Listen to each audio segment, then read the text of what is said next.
volikogu värinal. See on diagnoos, kes on pildil, kes on udus, kellel ajukahjustus. Protsendid hüplevad kui kirbud tsirkuses ja Märt on ainus mees, kes näeb siin selget sihti ees. Tere, head kuulajad ja tere tulemast taas kuulama volikogu värinaid. Minu nimi on Liina ja täna on meil stuudios nagu ikka andmeteadlane ja poliitikamustrite lahkaja Märt. Märt, tere! Tervist, Liina! Mustrite lahkaja ja mõned mustrid on nii koledad, neid peaks lausa anatoomikumis analüüsima. Aga täna siis värsked. Juuni alguse reitingud. Vaatame, milliseid uusi kritseldusi on saatuse seinale tehtud.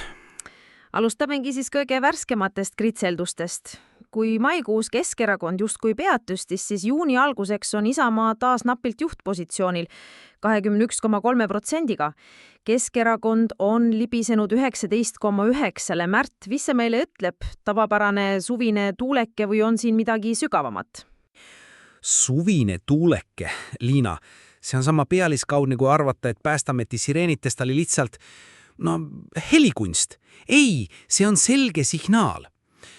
Isamaa tõus 21,3 peale näitab, et nende strateegia, olla see mõistlik konservatiiv, hakkab teatud segmendis vilja kandma. Keskerakonna 19,9%, see on märk, et nende traditsiooniline valijaskond on pärast valimisõiguse muudatust esialgse entusiasmi kaotanud ja uut maagelist valemit pole veel leitud. Nad on nagu Eesti ohuteavitussüsteem. Kõigepealt saad raketiga pihta, siis SMS-i, et oled surnud. Märt, palun, see võrdlus oli nüüd küll kohatu. Ja kas me saaksime sireenide teema praegu kõrvale jätta ja keskenduda reitingutele? Aga kui me vaatame sügavamat, siis Isamaa edu paistab tugineda Tartule, Viljandile, Järvamaale. Kagu-Eestis on seis aga teine. Seal kaotavad nad hääli Keskerakonnale ja EKRE-le. Mis seal toimub? Vabandan, kui see siin riivas. Lihtsalt see 19 minutit H101 versus 45 minutit SMS paneb mõtlema, kas mõni ametnik peaks ise proovima 45 minutit Vene raketi eest joosma. Aga Kagu-Eesti, see on nagu Eesti poliitiline müstifikatsioon. Isamaa on seal nagu kultuurne linnaonu, kes üritab kohalikega ühist keelt leida, aga EKRE ja Keskerakond on seal juurdunud nagu vana talu peremehed. Aga Tartu, vaat see on interessant. Isamaa on seal teinud hüppe 21%-lt 29%. Reformierakond on langenud 31%-lt 27%. See on peaaegu nagu vanade IRL jalegade renessants. Jah, Tartu on kahtlemata tähelepanuväärne. Aga kui põsiv see Isamaa edu seal saab olla? Reformierakonnal oli Tartus ajalooliselt väga tugevad positsioonid. Põsiv? Liina, poliitikas on põsivaid ebaselgus ja poliitikute kalduvus end lolluks teha. Reformierakonna Tartu struktuur on nagu vana professori raamaturiiul. Aukartus äratav küll, aga pooled raamatud on tagurpidi ja ülejäänud on Leninist. Isamaa praegune edu on signaal. Võib-olla on tartlased tüdinenud sellest igavesest orava partei valitsemisest. 2 suure koondtoetus, seal on 56%. See on selge duell. Ma istiki ei panustaks oma viimaseid bitcoine sellele, et Reformierakond valimispäevaks oma masinavärki õlitatud ei saaks. Liigume pealinna. Keskerakond on veidi langenud 37,2-lt 36,1-le. Samas Isamaa, sotsid ja Reformierakond on endiselt tasavägisel real. Huvitav on aga parempoolsete tõus valimiskünnise piirimaidele. Mida see Tallinna poliitmaastikule tähendaks, kui nad sisse pääseksid? Parempoolsed Tallinnas, see on nagu see peinike juus praakvanamaja kandeseinas. Enamik ei mälkagi, aga insener teab, et see võib tähendada aeglast, kuid vääramatud varingud, mille lõpptulemust ei oska keegi täpselt ennustada. Nende potentsiaalsed 4 mandaati oleks just see X-faktor, mis võib segada kõiki seniseid koalitsiooni kalkulatsioone. See võib Keskrehvi liidi muuta sama tõenäoliseks kui selle mobiilihääletuse testtäppi veatu toimimise. Aga kui me räägime sellest Keskrehvi liidust Tallinnas, mis nüüd on ka meedias läbi käinud? Keskrehvi liit Tallinnas. See on nagu panna Putin ja Zelenski tandemrattale ja loota, et keegi ei pane pulka kodonatkasse. Võimalik, aga tulemus on ettearvamatu ja tõenäoliselt verine. Nii, sa ütled, et me ennustad uut tülimajja Tallinnas. Aga jätame pealinne intrigid korraks kõrvale ja vaatame ka teisi suuremaid keskuseid. Näiteks Pärnus on EKRE tõusnud Isamaaga praktiliselt samale pulgale. EKRE toetus seal lausa 24,6%, Isamaa 26,4%. Mida see Pärnu kontekstis tähendab, arvestades, et EKRE pereheitamist käigus laikus sealt ju suur osa kohaliku tuumikust? Pärnu. Suvepealinn, kus poliitilised tuuled on sama muutlikud kui ilmrannas. EKRE tõus seal, isegi pärast sisemist verevalamist, näitab, et see, nimetageme seda nahvuslikuks protestivaimuks, on Pärnus sügavamalt juurdunud, kui mõned arvasid. See on nagu need invasiivsed võõrliigid. Sa võid arvata, et oled neist lahti saanud, aga nad ilmuvad ikka ja jälle välja. Isamaa peab seal kõvasti pingutama, et oma positsiooni hoida, sest ka nende kohalik struktuur pole seal just monoliitne. See on pigem selline maletturniir, kus kahel poolel on paar vigurit kaotanud, aga mäng käib edasi. Maletturniir heakene. Kuidas need juunikuu numbrid siis laiemalt sobituvad viimase poole aasta trendidega? Näeme mingeid pikaajalisi nihkeid? Ja kas mais toimunud sündmused, see uus Reformierakonna ja Eesti 200 koalitsioonileppe või ka arutelud selle metsanduse suurdiili ja Andres Suti 70% ümber on kuidagi reitingutes kajastunud? Pikaajalised trendid on selged. Keskerakond on üleriiklikult tasapisi, aga kindlat toetust kaotanud. Nad on nagu see vananev primadonna, kelle hääl enam nii kõrgele ei ulatu. Reformierakond, aga nemad kohalikul tasandil justkui ei langekski, vaid pigem tammuvad paigal. Nagu Bolti juht, kes GPS järgi sõidab otse Emajõkke, aga gaasi ei võtta maha, sest kaart näitab, et siin on tee. Isamaa ja sotsid on pigem kosunud. EKRE on seal oma 13-14 peal stabiilne ja Isamaa killesügand on endiselt see, kas nad suudavad igal pool nimekirjad välja panna.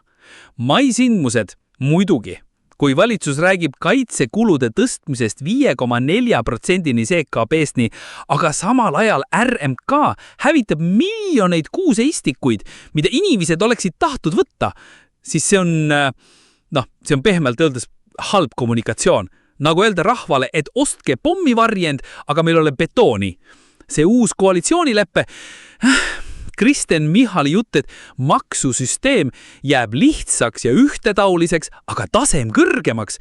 See on nagu lubada, et kõik saavad rikkaks, kui paneme kõigile topeltmaksud. Või nagu lubada romantilist matka karused täis metsas.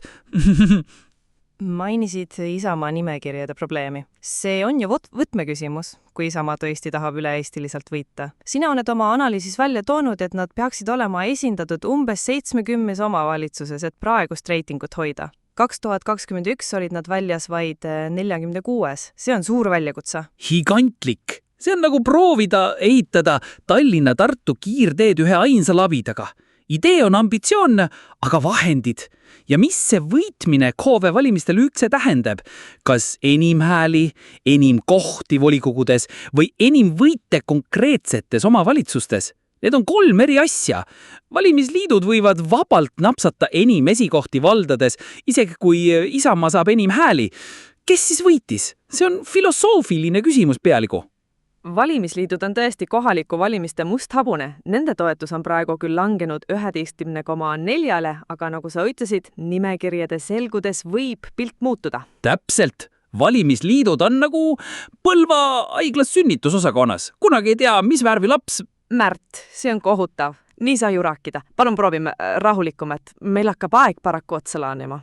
Märt, kui sa peaksid tegema ühe julge ennustuse või välja tooma ühe varjatud signaali, mis nendest juunikuu numbritest eriti teravalt silma tõrkab, siis mis see oleks?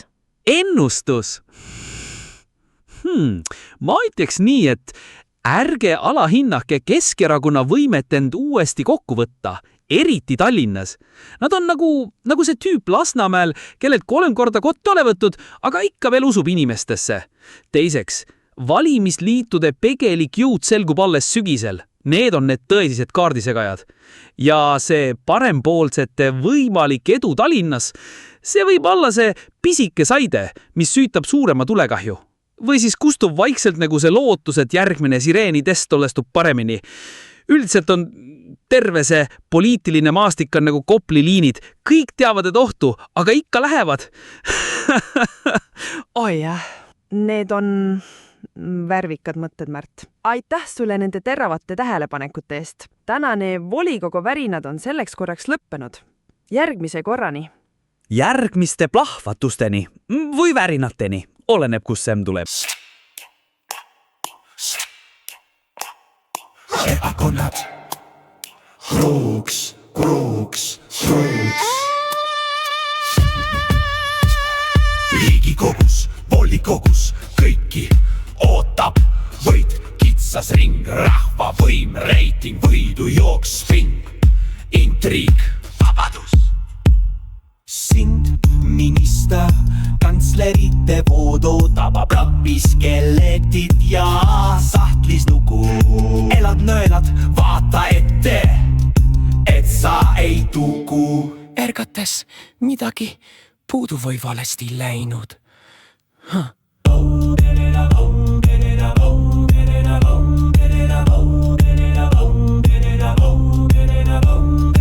Erakond, šampus, veinid, raha, rahva võim.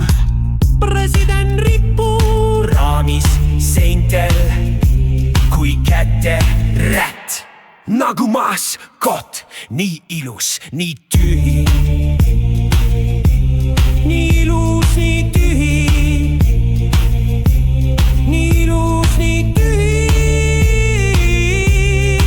Ilus, nii tühi.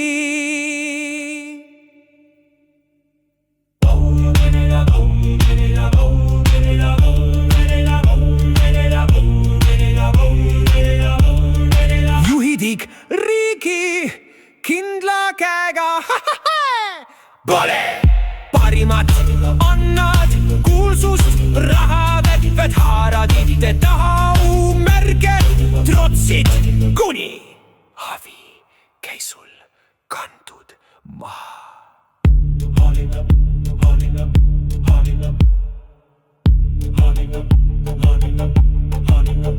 Vali jälle sama rada, uus lubadus, vana jama, parem vasak pendel katki, sinu hääl nende saagiks.